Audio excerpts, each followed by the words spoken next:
You ever have that feeling like your life is just happening to you? You get to the end of a day, maybe even look back at the whole year, and it just feels like, I don't know, invisible forces are kind of steering the ship, like it's luck or maybe fate deciding things. Oh, absolutely. That feeling is incredibly common. Well, today, we're going to dive deep into that. Yeah. We want to pull back the curtain because the truth, and it's actually pretty empowering when you think about it, is it's not fate. It's not really luck either. Not at all. It's something much closer, much more, well, powerful and totally in your control. It's all those tiny, everyday micro choices, the little things you do without even thinking. Exactly.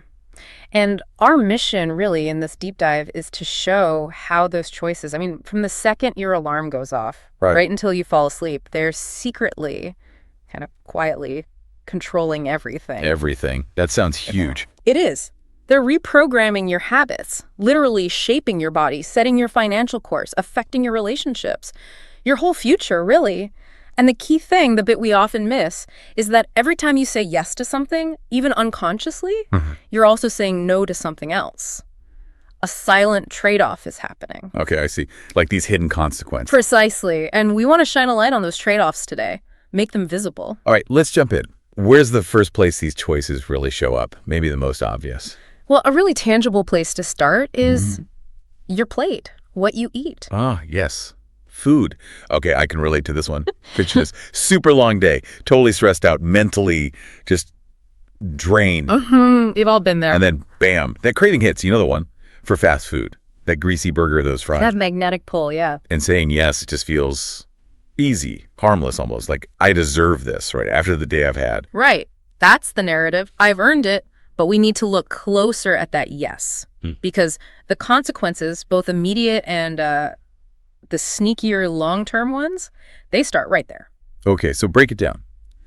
What happens when I say yes to that burger? Well, it's not just about the calories, though that's part of it. For our listeners who are pretty savvy about this stuff, studies actually show folks who eat fast food regularly are 51% more likely to develop depression. 51%. Wow.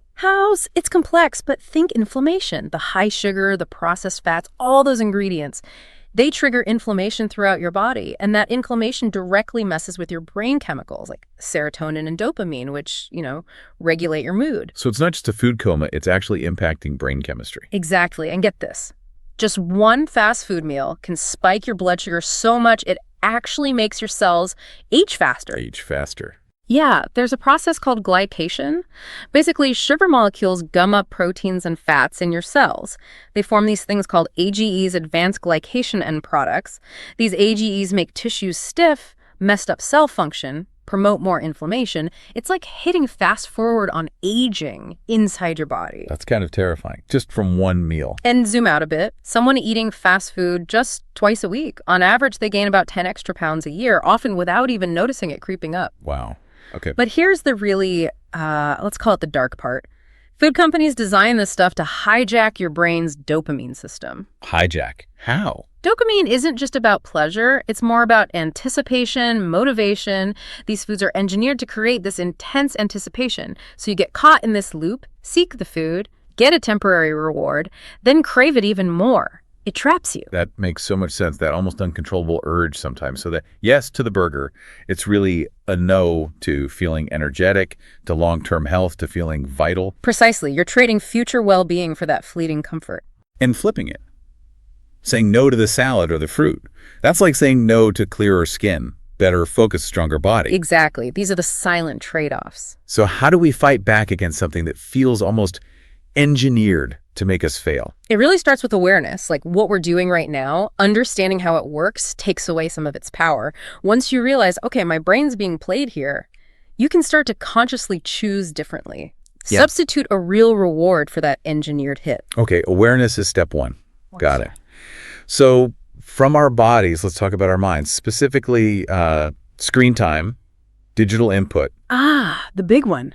This hits close to home for me, and I bet for a lot of listeners. You make up your phone, right? Just check one notification, quick peek. The classic excuse. Next thing you know, poof, an hour's gone. Just vanished into scrolling.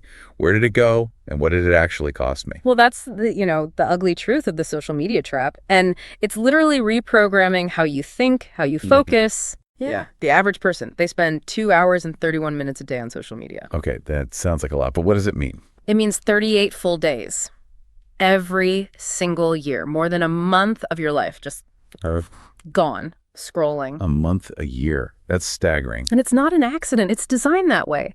These companies use psychological tricks, very much like casinos use. Casinos. How so? It's called a variable ratio reinforcement schedule. Think of a slot machine. You pull the lever, you don't know when the reward comes, but you know it might come.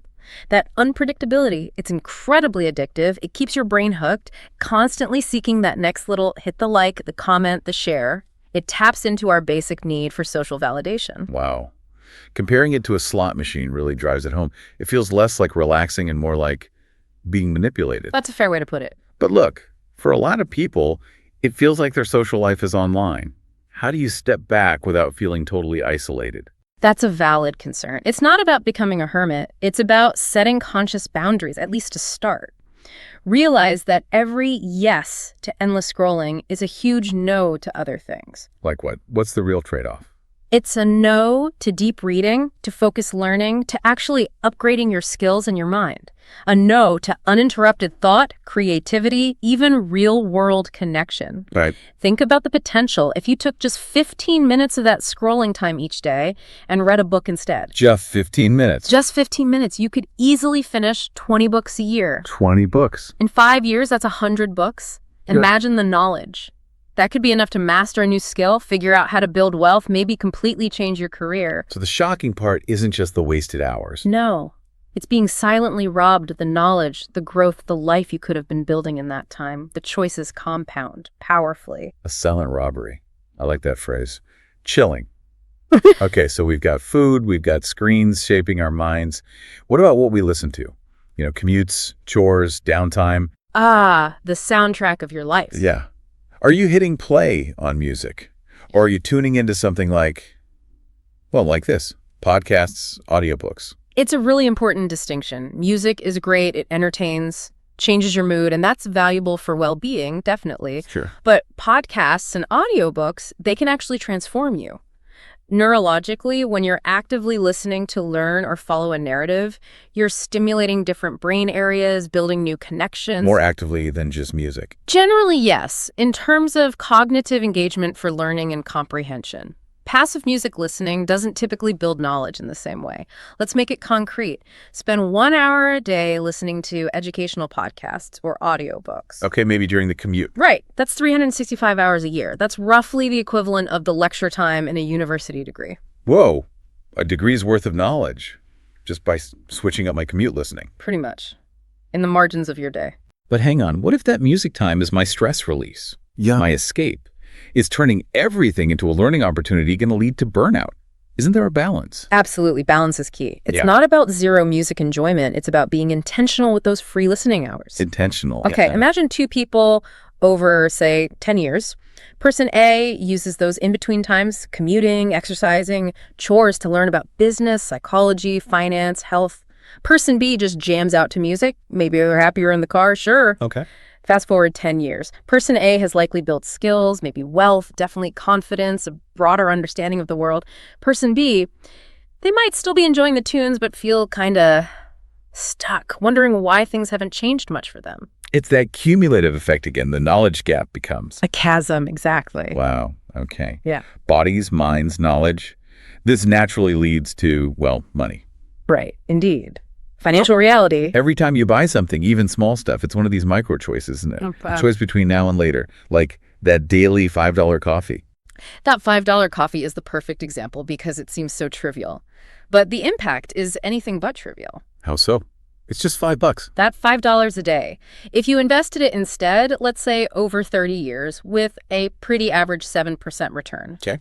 That's $150,000 you didn't accumulate. $150,000. Yeah. From coffee. From the opportunity cost of that coffee. That money isn't just gone, it's potential growth that vanished. 150K could be a down payment, seed money for a business, college tuition. Okay, my perspective on my latte just shifted dramatically. And it applies to bigger things too. That new phone, the designer clothes, the fancy gadgets, they give you a momentary buzz, sure, Right. but they actively steal from your future financial security, your freedom. Steal from your freedom. Explain that a bit more. Okay, so here's a maybe shocking way to think about it. Spending money, especially on stuff that loses value like cars, gadgets, most consumer goods, is basically saying no to freedom. No to freedom. Yes. Let's clarify. An asset is something that makes you money or grows in value: stocks, real estate, a business. A liability takes money out of your pocket or drops in value: that new car, the vacation, the coffee. Got it. Assets versus liabilities. Every dollar you spend on a liability could have been put into an asset. It could have been working for you, compounding, building wealth that eventually buys your time back, frees you from a job you dislike, funds your dreams. So it's not just about saving, it's about actively choosing assets over liabilities. Exactly. Look at millionaires, billionaires. They aren't necessarily smarter, genetically speaking, but they make different micro choices. Consistently, they prioritize growth, assets, the long game over that instant gratification hit. So when I pull out my card, I should be asking, am I buying comfort right now or am I buying freedom tomorrow? That's the $1 million question, literally. Or maybe the $150,000 question in the case of the coffee. Huh. Point taken. Okay, this is all fascinating seeing how these choices play out in different areas. But here's where it gets really crucial, right?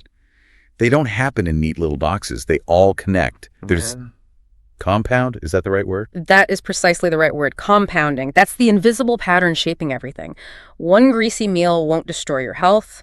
One night scrolling won't fry your brain. But repeat them. Day after day, week after week. And they don't just add up, they multiply. They create these feedback loops. Feedback loops, like what's... Okay, take the fast food. Say yes once a week. Over time, the chronic inflammation, the changes to your gut bacteria that can quietly become heart disease in a decade. And guess what? Those altered gut bacteria, they make you crave those unhealthy foods even more. Negative loop. Wow.